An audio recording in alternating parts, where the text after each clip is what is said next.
Assalamualaikum warahmatullahi wabarakatuh. Berjumpa lagi kita dalam pembelajaran bahasa Indonesia. Pembelajaran kita kali ini tentang buku fiksi dan non-fiksi. Tahukah kamu buku memiliki dua jenis, yaitu buku fiksi dan buku non-fiksi? Kira-kira apa yang membuatnya berbeda? Simak penjelasannya. Buku fiksi merupakan buku yang berisi cerita, sifatnya imajinatif, tidak membutuhkan pengamatan dalam pembuatannya. Karena idenya berasal dari khayalan. Bahasa yang digunakan juga bahasa kiasan. Jadi, pembaca diajak untuk masuk ke dalam cerita itu dengan bahasa yang tidak biasa. Buku non-fiksi merupakan buku yang berisi kejadian sebenarnya dan bersifat informatif. Dalam buku non-fiksi membutuhkan pengamatan dan data dalam pembuatannya, sehingga buku tersebut dapat dipertanggungjawabkan isinya. Bahasa yang digunakan biasanya bahasa denotatif atau bahasa yang sebenarnya. Jadi pembaca dapat langsung memahami maksud dari isi buku. Buku non-fiksi dibuat berdasarkan pengamatan dan data, maka isi buku tersebut harus memiliki fakta-fakta. Oleh karena itu, buku non-fiksi sering dijadikan sumber informasi oleh para pembacanya. Nah, sekarang apa saja unsur-unsur buku fiksi? Unsur yang pertama, tema. Tema adalah ide pokok atau gagasan utama dalam sebuah tulisan yang membangun isi tulisan tersebut. Yang kedua, latar. Latar adalah keterangan mengenai tempat, waktu, dan suasana dalam sebuah cerita. Yang ketiga, tokoh. Tokoh adalah individu yang ada di dalam cerita dengan karakter masing-masing. Terdapat karakter protagonis, antagonis, dan tritagonis. Protagonis, tokoh yang baik. Antagonis, tokoh yang jahat. Tritagonis adalah karakter penengah. Unsur yang keempat adalah alur.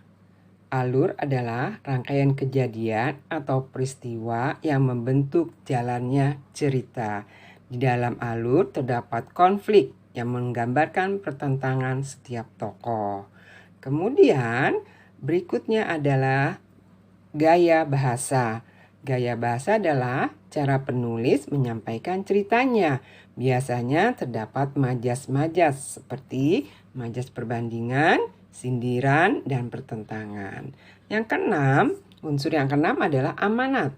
Amanat adalah pesan yang ingin disampaikan oleh penulis kepada pembacanya melalui cerita tersebut. Selanjutnya, ciri-ciri buku fiksi. Berikut ini adalah ciri-ciri buku fiksi. Yang pertama, imajinatif. Imajinatif adalah isi tulisan buku fiksi ini berdasarkan rekaan atau imajinasi pengarang. Jadi pengarang dengan bebas mengutarakan imajinasinya ke dalam tulisan yang dikehendakinya. Ciri yang kedua adalah kebenarannya relatif. Karena bersifat imajinatif, maka kebenaran tulisan fiksi itu relatif.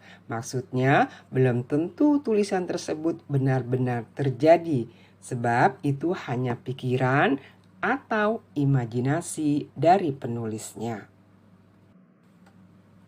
Ciri yang keempat, bahasanya bersifat konotatif. Umumnya, buku fiksi menggunakan bahasa yang bersifat konotatif atau bukan sebenarnya. Hal ini digunakan penulis untuk memperindah tulisannya, sebab bahasa konotatif itu bisa menambah nilai rasa. Ciri yang kelima, tidak ada sistematika baku. Karya buku fiksi tidak memiliki sistematika yang baku, sebab pilihan kata karya fiksi cenderung bebas. Penulis bisa mengekspresikan gagasannya dalam membuat tulisan dan menyusun kata-katanya dengan bebas. Berikut ini contoh-contoh buku fiksi yang biasa kita temui sehari-hari. Pertama, novel. Kedua, cerpen. Ketiga, puisi. Keempat, dongeng. Kelima, drama. Keempat, fabel. Sekarang kita bahas buku non-fiksi. Ciri-ciri buku non-fiksi adalah menggunakan bahasa formal. Maksudnya, bahasa yang digunakan adalah bahasa yang baku sesuai dengan kaidah kebahasaan. Ciri yang kedua, menggunakan metode penulisan. Dalam penulisan buku non-fiksi terdapat metode-metode penulisan. Ciri yang ketiga, menggunakan bahasa denotatif atau bahasa dengan kata atau makna yang sebenarnya.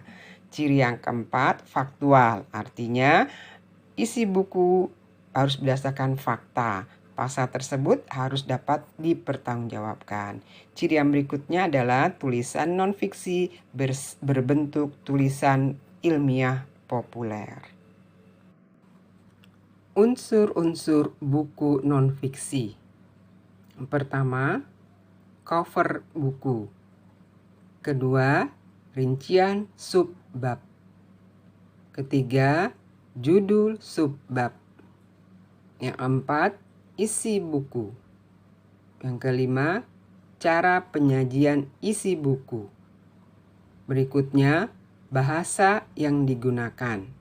Yang terakhir, sistematika penulisan buku.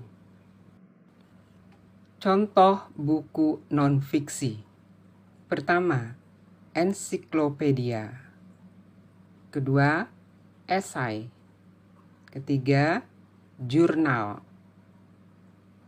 Biografi, makalah, dan buku pelajaran. Nah, setelah menyimak penjelasan dalam video, apakah kalian sudah paham?